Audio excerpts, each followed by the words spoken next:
mendingan kita rebahan aja nggak sih kalau kita masih menunggu pertolongan dari orang lain agar menjadi sukses, karena hal itu tidak akan mungkin datang pada kita. Pada kenyataannya tidak satupun orang yang akan peduli sama perjuangan kita selain diri kita sendiri.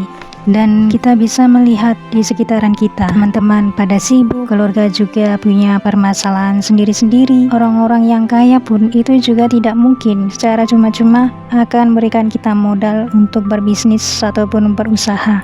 Tetapi kebanyakan dari kita malah mengharapkan agar mereka itu menyelamatkan kita, membantu kita, memberikan modal untuk kita. Padahal banyak sekali contoh orang-orang yang sudah sukses itu bukan karena adanya bantuan dari orang lain, tetapi karena mereka itu berhenti berharap dan menunggu bantuan dari orang lain dengan mulai berdiri di atas kakinya sendiri. Seringkali kebanyakan dari kita itu menunggu keadaan itu berubah, padahal seharusnya kitalah yang harus merubah keadaan. Dan pernyataan penting itu justru sudah tertulis di dalam Al-Quran surat Ar-Ra'd ayat 11 yang berbunyi, innallaha la yughayyiru ma biqaumin hatta yughayyiru ma bi anfusihim, yang artinya sesungguhnya Allah tidak akan merubah nasib keadaan suatu kaum sehingga mereka mengubah apa yang ada pada diri mereka. Dan dari janji Allah inilah bisa menjadi acuan bagi kita untuk bersemangat lagi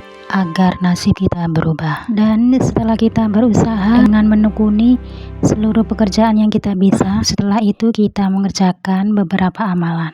Dan dengan mengamalkan amalan ini, insya Allah akan memberikan kekayaan. Dan kekayaan itu bukan hanya untuk diri kita sendiri ataupun untuk keluarga saja, akan tetapi insya Allah bila kita istiqomah dalam mengamalkannya, maka kita pun bisa berbagi kepada orang-orang di sekitar kita seperti tetangga, teman, kerabat, dan orang-orang lain yang membutuhkan pertolongan kita. Dan cara mengamalkannya pun tidaklah berat, yaitu diamalkan selama 7 malam saja atau diamalkan selama 7 hari. Dalam suatu kitab yang berjudul Rizki Kalmator yang ditulis oleh Syekh Syamsu dari Cirebon, inilah amalannya. Dan dari sebagian faidah surat Al-Fatihah itu bisa untuk membuka pintu-pintu kebaikan dan untuk meluaskan rizki. Caranya adalah, maka hendaknya ketika datang pada awal bulan Hijriah, kita mencari malam Ahad atau malam Minggu yang pertama di awal bulan Hijriah untuk mempersiapkan diri mengerjakan amalan penarik kekayaan, yaitu di malam Ahad pertama tadi, yakni di awal bulan Hijriah, dilakukan pada ba'da subuh, maghrib, isya ataupun tengah malam dari malam Ahad ataupun malam Minggu tersebut. Pada malam Ahad itu atau pada hari Minggu pagi, kita membaca surat Al-Fatihah sebanyak 70 kali. Dan mungkin saja dalam kita membaca surat Al-Fatihah sebanyak 70 kali itu, kita memerlukan waktu durasi sekitar 10-15 menitan. Kemudian pada esok harinya, yaitu di malam Senin atau besok Seninnya, kita baca lagi surat Al-Fatihah sebanyak 60 kali. Dan pada malam Selasa atau hari Selasanya, baca juga surat Al-Fatihah sebanyak 50 kali. Dan pada malam Rabu atau hari Rabunya, baca surat Al-Fatihah sebanyak 40 kali. Dan pada malam Kamis atau Kamis paginya, bacalah surat Al-Fatihah sebanyak 30 kali. Dan esoknya pada malam Jumat atau hari Jumatnya, baca surat Al-Fatihah sebanyak 20 kali. Dan di malam Sabtunya atau hari Sabtunya itu, kita baca surat Al-Fatihah sebanyak 10 kali. Dan amalan ini cukup dibaca pada awal bulan Hijriah saja, itu pada minggu pertama bulan Hijriah, dari mulai malam Ahad atau malam minggunya sampai pada malam Sabtu di awal bulan Hijriah. Maka faedah yang dijelaskan, barang siapa yang istiqomah membaca amalan ini, maka dia akan diberi oleh Allah kekayaan yang cukup untuk dirinya, keluarganya, bahkan orang-orang di sekitar yang membutuhkannya. Dan lebih baik lagi setelah membaca amalan tersebut, yaitu setelah kita membaca surat Al-Fatihah itu selama seminggu, sebaiknya kita juga membaca doa pendek ini. Bismillahirrahmanirrahim. Allahumma kfini bihalalika an haramika wa aghnini bifadlika amman siwaka, yang artinya, ya Allah, semoga Engkau mencukupi aku dengan rizki halalmu dan jauh dari rizki yang Engkau haramkan.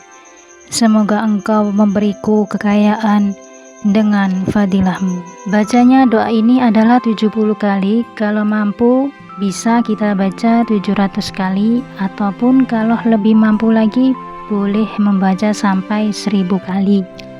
Minimal setelah kita mengamalkan surat Al-Fatihah selama seminggu, kita tambahkan dengan bacaan doa ini sebanyak 70 kali, atau kalau mau lebih lagi sebanyak 700 atau 1000 kali. Jadi amalan selengkapnya yaitu selama seminggu mulai dari malam Ahad atau malam Minggu di awal Hijriah.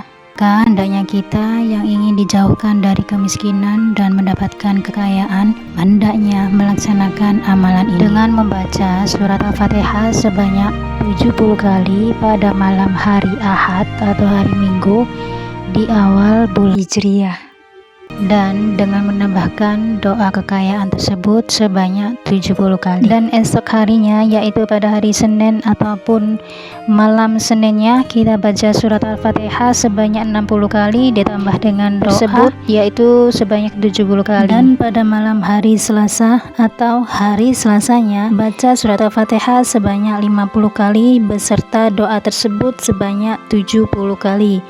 Dan pada malam Rabu atau hari Rabunya, baca surat Al-Fatihah sebanyak 40 kali beserta doa tersebut sebanyak 70 kali. Selanjutnya pada malam Kamis atau hari Kamisnya, baca surat Al-Fatihah sebanyak 30 kali beserta doa tersebut sebanyak 70 kali. Dan pada malam Jumat atau hari Jumatnya, baca surat Al-Fatihah sebanyak 20 kali beserta doa tersebut sebanyak 70 kali. Dan terakhir pada malam Sabtu atau hari Sabtunya, baca surat Al-Fatihah sebanyak 10 kali ditambah doa tersebut sebanyak 70 kali. Jadi sahabat dinamika Islam yang dirahmati Allah, kalau hidup itu menjadi hancur, terpuruk atau terjerat banyak hutang, tidaklah bisa kita menyalahkan siapapun. Hidup ini adalah tanggung jawab kita. Kita tidak perlu penyelamat dari orang lain, tetapi kita cuma perlu keberanian diri sendiri untuk mulai menjalani hidup dengan melakukan hal-hal yang baru, memperbaiki hal-hal yang bisa kita perbaiki atas apa yang telah kita hancurkan kemarin, yang akan meningkatkan kualitas kehidupan kita. Dan perlu juga kita menambah usaha kita dengan berdoa kepada Allah, meminta kepada Allah melalui zikir ataupun amalan-amalan pembuka rizki, supaya Allah memberikan kita kekayaan yang berlimpah, kita dijauhkan dari kemiskinan, kekurangan, kelaparan, keterpurukan, kebangkrutan, lilitan hutang. Semoga kita semua mendapatkan keberkahan, kemuliaan dunia dan akhirat.